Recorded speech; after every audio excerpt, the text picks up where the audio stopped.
चलिए चलिए शुरू करिए, स्टार्ट। बोले सत्यनारायण भगवान की जय। पहला अध्याय।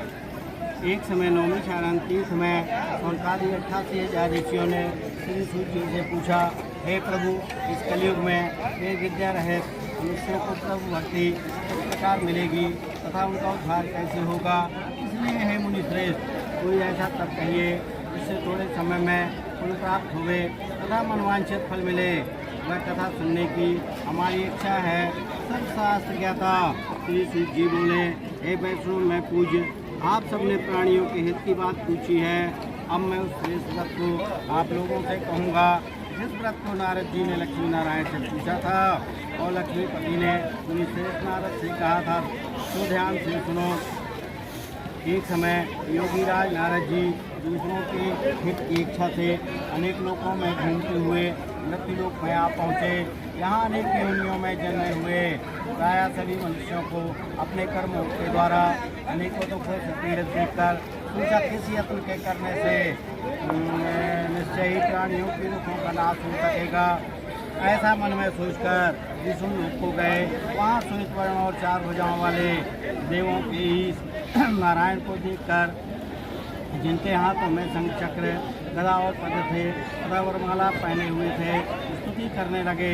हे भगवान, आप अत्यंत शक्ति से संपन्न हैं। मन तथा वाणी भी आपको नहीं पा सकती। आपका आदि मध्य अंत नहीं है। निर्गुण स्वरूप सृष्टि के आदि भूतवा भक्तों के दुखों को नष्ट करने वाले हो।